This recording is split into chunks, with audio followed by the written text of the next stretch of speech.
Již 14. ročník festivalu filmů, setkání a dobrodružství Rajbas Outdoor Kotlík byl zahájen v pátek 23. listopadu roku 2012 v sále Blanenského kina. Festival je setkáním lidí, kteří rádi jezdí do přírody, ale také setkání s cestovateli, sportovci a osobnostmi, kteří už něco v tomto oboru dokázali. Společně s Rajbasem se uskutečnil 13. ročník soutěže neprofesionálních filmů Okem dobrodruha. Letošní ročník festivalu měl v podtitulu Za horizont celého světa a nejen ve stopách zeměměřiče a cestovatele Kašpara Krásy Blanenského. Ten měl také na festivalu výstavku svých věcí.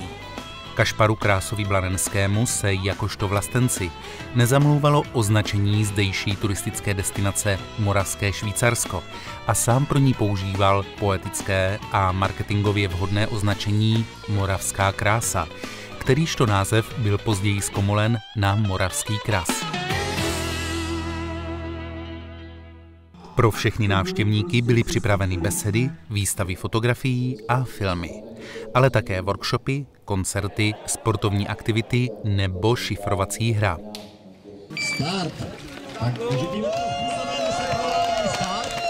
V sobotu ráno se vyznavači aktivního běhu postavili na start limonádového grenaběhu se zátěží do vrchu. Start byl na Starém Blansku u kostela a cíl byl na Hořicích u Western Country hospody. Trať měřila asi 2,5 kilometru a převýšení bylo 250 metrů. Limonádový grenaběh je tradiční tím, že každý závodník běží s 5kilovým soudkem limonády grena v batohu. Startovalo se v intervalu 1 minuty. Na start se postavilo téměř 60 běžců. Na trati v prudkém stoupání se snad ani běžet nedalo.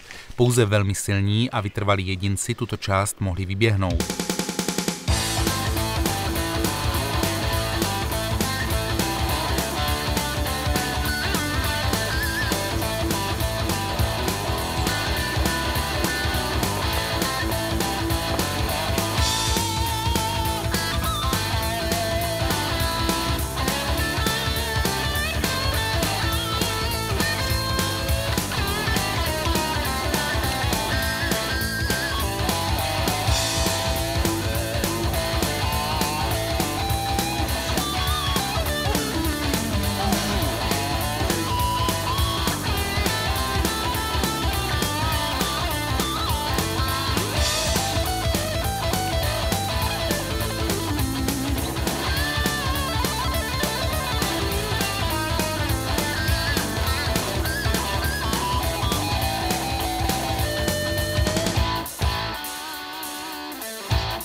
V hořických uličkách již toho měli běžci plné zuby, nebo lépe řečeno plné nohy.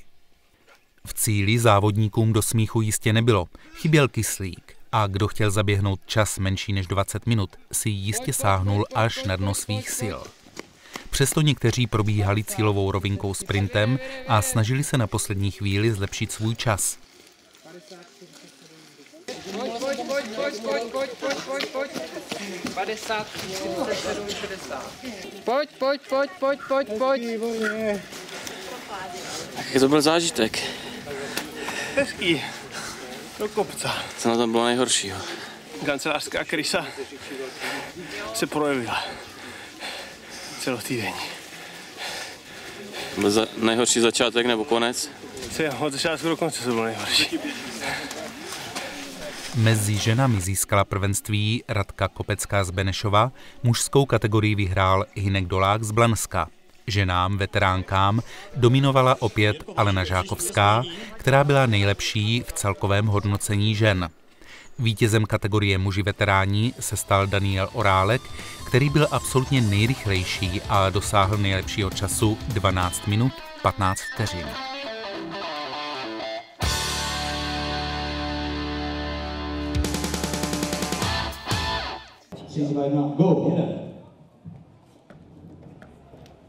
Sobotní odpolední program pokračoval v Dělnickém domě besedami se zajímavými cestovateli a dobrodruhy, které byly doplněny promítáním diapozitivů a filmů. Moderátoři letošního festivalu Faust a Chico si pro každého přednášejícího připravili malé překvapení.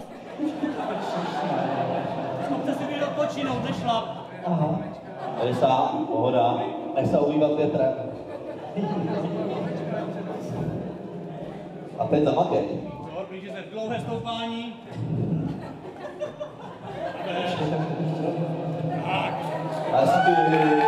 Honza Vlasák pojal svou přednášku tradičním nadhledem a humorem. Prostě jedete tak, abyste vydrželi až na konec.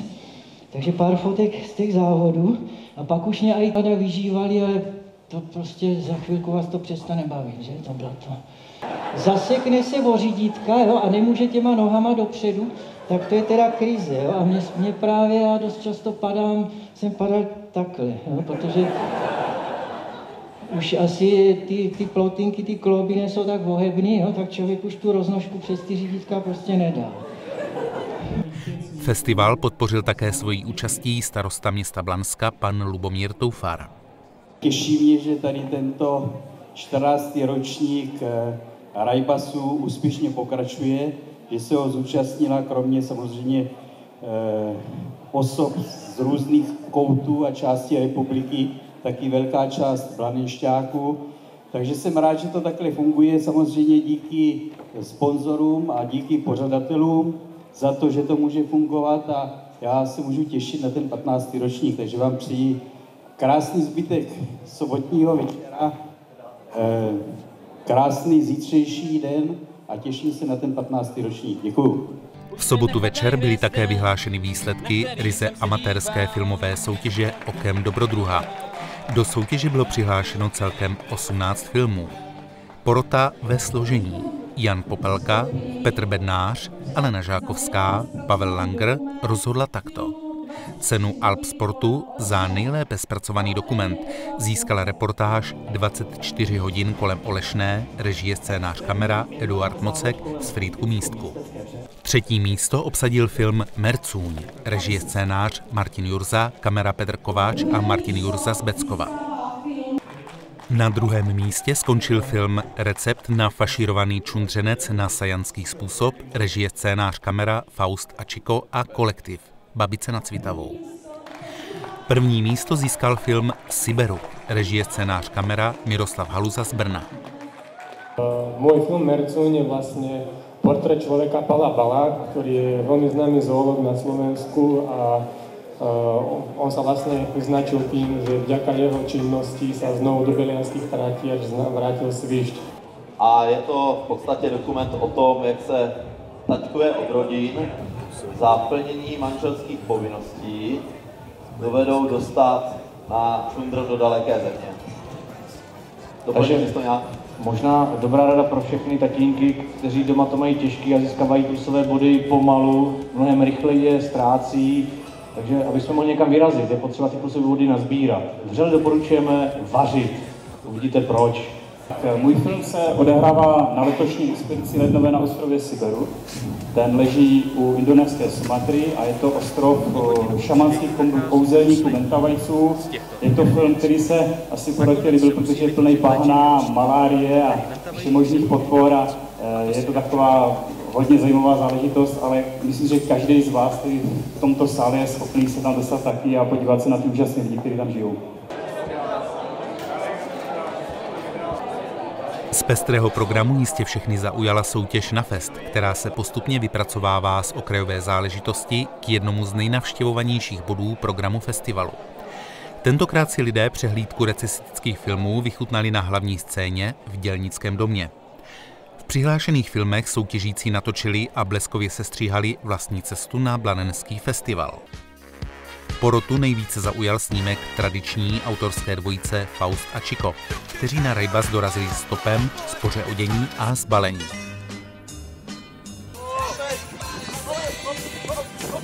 Druhé místo obsadilo autorské uskupení Lumírovci. Celý svět couvá jako rak. Pospátku táhnem dál, pospátku, pospátku, stále před. Třetí místo si odnesl film Konec dobrodruhů v Čechách od Zdeňka Špíška a kolektivu.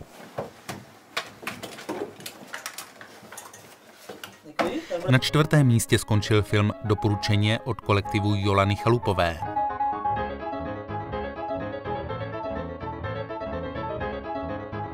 Páté místo obsadili Kravaťáci s filmem Na Fest 2012. Všechny filmy uvedeme v příloze tohoto videožurnálu. Dani a tým okolo tebe už stojí za 14. ročníkem Raibas Outdoor Festivalu, který dnes v neděli jde do svého finále. Takže je čas ptát se na zhodnocení. Jako mně se to líbilo a samozřejmě není důležité, jestli se to líbilo jenom mně, ale co slyším od lidí, tak jsou všichni spokojení. Sál momentálně nestačí křesla, takže já myslím, že to bylo dobrý. 14. ročník, to už je přece jenom velký kus života, který s tímto festivalem trávíš. Máš nějaké plány a vize do budoucna? Tak nejsou to jenom moje plány, mě vlastně žene dopředu to, že ty lidi kolem festivalu tím žijí a vlastně já jsem tlačen k tomu, abych pořád jako v tom úsilí to někam hnat dál a ono je to 15. výročí, tak příští rok ještě vydržím i já a budu se těšit, že to přeberou ti mladší a musíme teda pochválit, že letošní ročník byl ve znamení už té nastupující generace a jsou to blanenšťáci, kteří tady předváděli obrovské výkony, jak tím, co nafilmovali, jak se tady zapojili do pořádání a vůbec jako vytváření atmosféry. Třeba neznám žádný festival, který by měl zpívající šatnu, kde byly snad všechny hudební nástroje, které jsou vidět u táboráku, takže to bylo perfektní letos. Jako tady tohle, že se i zpívalo, že se vrací kytary a vrací se takový to nadšení těch lidí, ta atmosféra, takže mně se to líbilo moc. No. Festival se posouvá do své organizace založené na řadě tvůrčích skupin složených z mladých lidí. Dokázal bych si říct, kolik asi lidí v tento okamžik okolo festivalu běhá? Tak já myslím, že to přibližně tak 60 lidí, ale nás samozřejmě těší, že jsou to i ty mladé skupiny, ale já bych jako vyzdvihl právě účast těch veteránů, kteří to táhnou do toho prvního ročníku a je úžasný třeba Fausta Chico, Rosomák a tak, že a vůbec ty party, které se zúčastňují na festu, že oni vlastně říkají, že kdyby jsme příští rok nenatočili něco, nepřišli, tak že už by to nebyli oni, no, takže to je paráda. 15. hodina, neděle a 14. ročník festivalu Raibas Outdoor jde do svého finále a před námi je poslední bod, poslední povídání a poslední film. Co by si k němu řekl?